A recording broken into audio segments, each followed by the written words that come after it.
విజయవాడ నడిబొడ్డులో ఆ రోజు ముఖ్యమంత్రిగా ఉన్న జగన్మోహన్ రెడ్డి గారు అత్యంత వైభవంగా ఈ యొక్క బందర్ రోడ్లో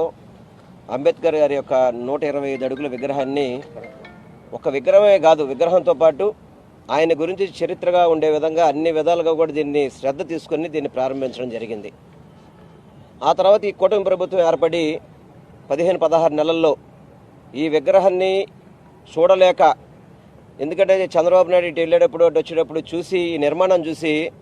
ఏడవడం తప్ప దీన్ని కనీసం బాగు చేద్దామని ఆలోచన ఎప్పుడు కూడా కనపడలేదు. జగన్మోహన్ రెడ్డి గారు ఎంతో ముందు చూపుతో అటు విజ్ఞానానికి కావచ్చు, అదేవిధంగా ఇది ఒక పర్యాటక కేంద్రంలాగా రాష్ట్ర నలుమూల నుంచి కూడా ప్రతి ఒక్కళ్ళు ఇక్కడికి వచ్చి ఈ యొక్క విగ్రహాన్ని వీక్షించాలి, అంబేద్కర్ గారి యొక్క చరిత్రను ప్రతి వాళ్ళు కూడా ఇప్పుడున్న తరాలు చిన్న తరాలు కూడా తెలుసుకోవాలని చెప్పని ఒక మంచి ఉద్దేశంతో ఏర్పాటు చేస్తే వాటన్నిటిని కూడా పక్కన పెట్టి కనీసం ఈ యొక్క జగన్మోహన్ రెడ్డి గారు నిర్మించిన ఈ కార్యక్రమాన్ని, ఈ యొక్క ప్రదేశాన్ని కూడా ఏమాత్రం పరిరక్షించకుండా, ఎక్కడ కూడా మెయింటెనెన్స్ చేయకుండా చాలా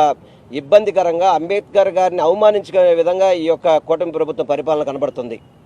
అదేవిధంగా ఈరోజు సుధాకర్ బాబు గారు కూడా ఇదంతా గమనించి ఏదైతే వాళ్ళు నిర్లక్ష్యంగా దీన్ని కనీసం ఏదో వాటర్ ఫౌంటైన్స్ కానీ, అదేవిధంగా గ్రైండరీ కానీ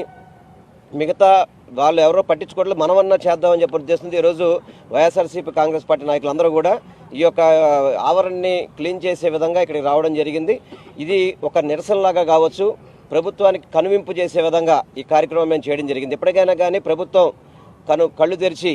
ఈ యొక్క ఆవరణని పరిశుభ్రంగా ఉంచే విధంగా, అదేవిధంగా ఆ రోజు జగన్మోహన్ రెడ్డి గారు ఏదైతే ఈ యొక్క ప్రదేశాన్ని అన్ని విధాల అభివృద్ధి చేద్దాం ఉన్నారో, కనీసం ఆడిటోరియం అయితే కనుక దాదాపు 70% పూర్తి అయిపోయింది ఆ రోజులోనే. ఈ సంవత్సరాల్లో కనీసం కొంచెం పని కూడా బిగింగ్ చేసిన పరిస్థితి లేదు. తప్పకుండా వీటిని కూడా అభివృద్ధి చేయాలని చెప్పని, అదేవిధంగా ఈ యొక్క ఆవరణానంతా కూడా పరిశుభ్రంగా ఉంచాలని రాష్ట్రాల నుంచి వచ్చే ప్రజలందరికీ కూడా